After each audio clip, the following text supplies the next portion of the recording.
So, you think digital art isn't real art? I will show you what is real art.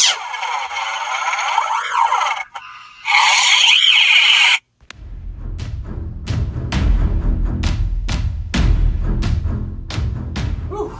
Now that I'm out of that costume, man, that was hot. I can kind of go back to what I originally planned to make this video about. So the next three things I'm going to be talking about are basically what I've experienced from people kind of commenting, usually online. They tend to be the most vocal about downplaying digital art as a true art form.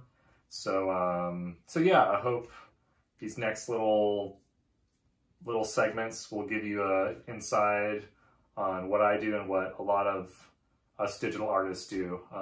But yeah, hope you enjoyed the video. This next one I read quite a bit online, saying digital art takes no skill, basically saying it's easy, which is further from the truth. I mean, when I started doing digital art 20 years ago, you know, I had to learn the software.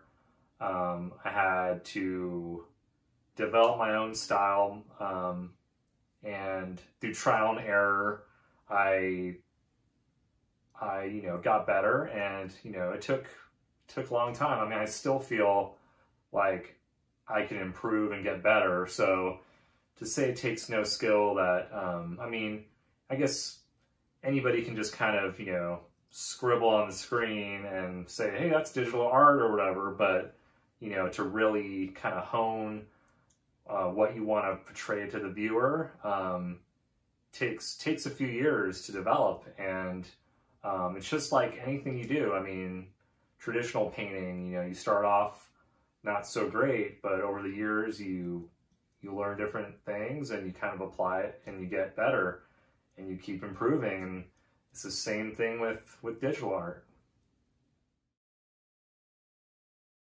This next one, digital art looks cheap. You know, that's kind of really the eye of the beholder right there, because, you know, I wouldn't look at something that looks cheap and associate it with what kind of medium. If it's art that I don't like, to me, it's just bad art. And I don't necessarily go, oh, that's bad because it's digital art.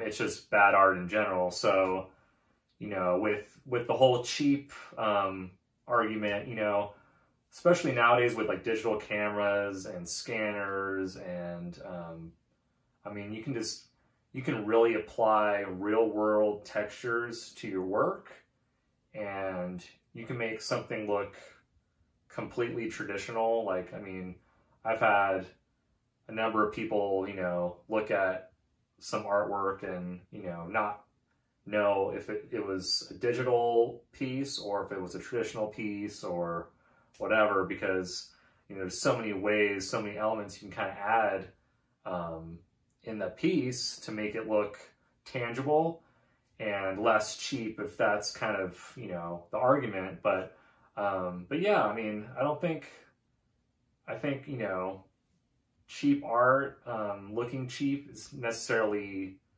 you know, about the medium. It's more about just your preference, whether you like the artwork or not. It's cheating. You know, what can I say? I can't really, when people say digital art is cheating, it just kind of, it hits me right here, because I take it so personally. No, I'm just kidding. You know what? Digital art is, you know, if people think cheating is having the ability to edit your stuff at the drop of a hat, like, you know, change the colors, erase stuff, move stuff around, change the composition. You know, if that's cheating, then call me a cheater, because to me that just makes things a lot easier.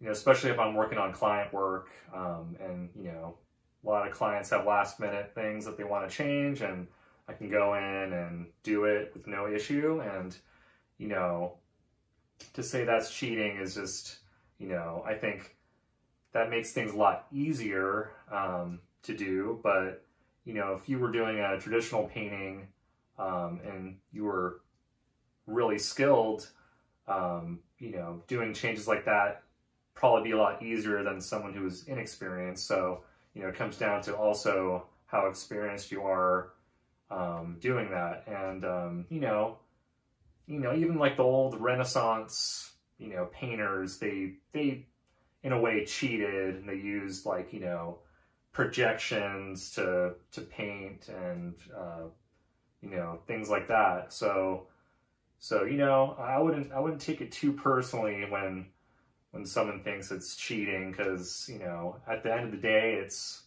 what you create, it's the artwork you produce, you know what I mean?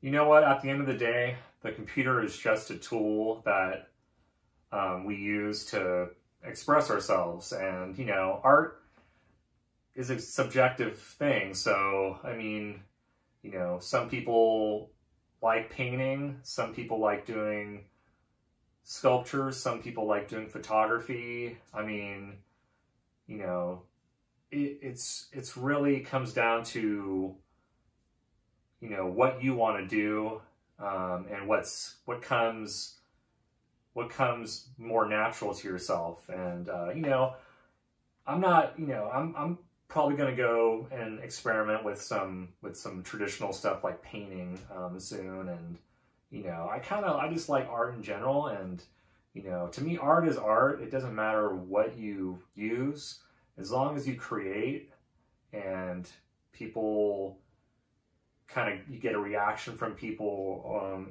You know, that's all what it's about. I mean, it just comes down to, you know, being able to express yourself and, you know, just get that kind of stuff out there. As always, thanks for watching the video. If you like the video and you want to see more, just subscribe below, and that way you can kind of keep up to date with what I'm doing. Also, I just wanted to wish everybody a happy Halloween, and stay safe out there, and I will catch you next time.